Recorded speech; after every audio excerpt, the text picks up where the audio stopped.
We already worry about kids and phones, and now add to that the worry over the games they're playing on those phones.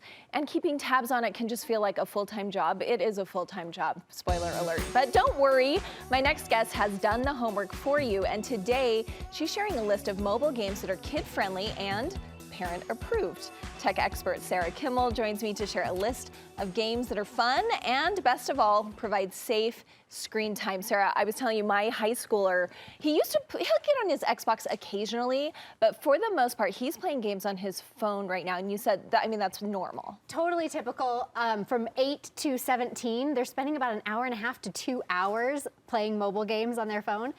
From under 8 years old, around 30 minutes a day on people's mobile phone. It might not be their own. Yeah, it may not be their own, but yeah, this is just how they're doing it. And it reminds me of when I was in high school, we all had our little Game Boys. Right. We would take them to school and play those. So this is what they're doing.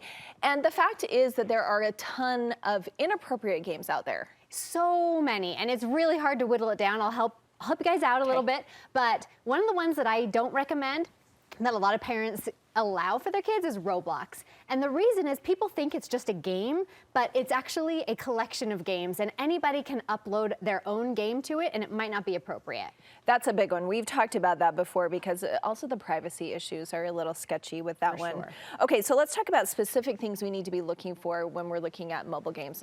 So most of the mobile games will have an age rating. On the Google Play Store, they actually have an ESRB rating, and that's the same rating that they use on actual video games. So you see the E for everyone or T for teen, and that'll be on the Google Play Store. Apple has their own, but it's still an age-based rating.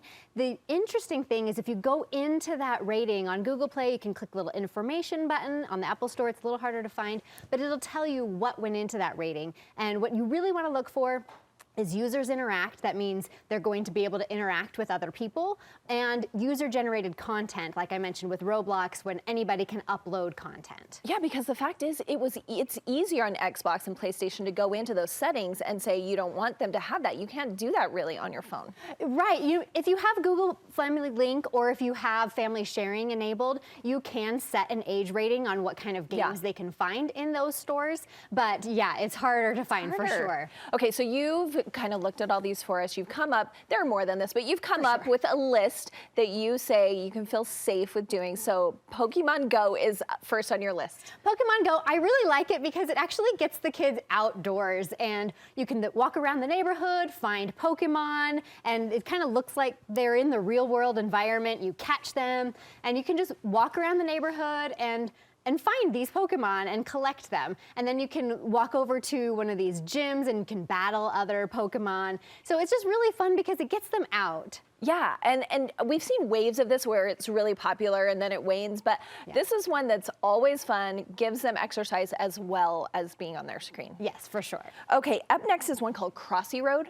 Crossy Road, and you're from my age, and it's just like Frogger, right? Oh, perfect. So you're basically crossing a road, and it's endless crossing. At Frogger, you'll reach the end, but with Crossy Road, you keep going until you die or you keep going. So it's really fun because it's got a lot of fun characters. It's not just that frog crossing the road anymore. You can have different characters and different obstacles that you run into as you cross the road. I love it. I love when they're kind of retro because the next one, I was telling you, Block Blast is something my kid plays with his friends a lot, and it's Tetris. It is Tetris. They're just copying us. I know, my 15-year-old son, he plays Block Blast all the time as well, but it's Tetris with a twist because it is more like a puzzle. So it's instead of the piece dropping down, you have the piece and you can try and fit it into wherever it can go in basically the puzzle. So it's a little bit different than Tetris, but jigsaw puzzle plus Tetris. Gets their brain going, as well as this one I would bet, Geometry Dash. Geometry Dash, I wish it was more to do with geometry, but it is kind of less.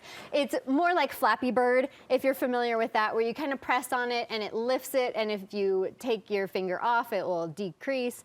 So you're just kind of navigating the world. It's called a side scroller. So you're just kind of trying to navigate through all the obstacles while you're just pushing on it and letting go. That looks fun though. That looks really fun. What about Hill Climb Racing? Hill Climb is actually really similar to the one I just said.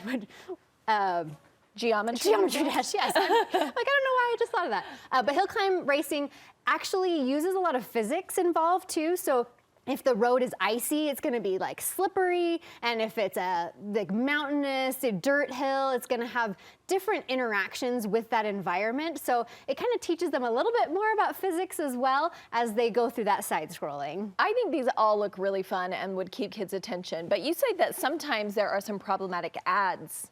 Yeah, so almost all of these do have ads. And the problem with that is they're not always appropriate ads. So that's where kind of the age rating might be different. The Google Play Store and the Apple Store are supposed to make sure that the game developers only put ads that would be for that age rating, but it gets through a lot.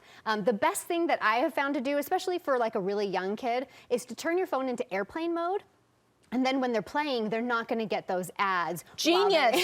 That is mode. a genius hack. Put it in airplane mode and no ads can come. Yes. Oh, that is the headline right there, because I hadn't thought of that, but that is genius. Yeah. Sarah, okay, so you said esrb.org is where parents can go to find out these ratings. Yeah, so the ESRB, they're the ones that do the ratings, and so they actually have a really great website that will go into detail on why it was rated what it was rated.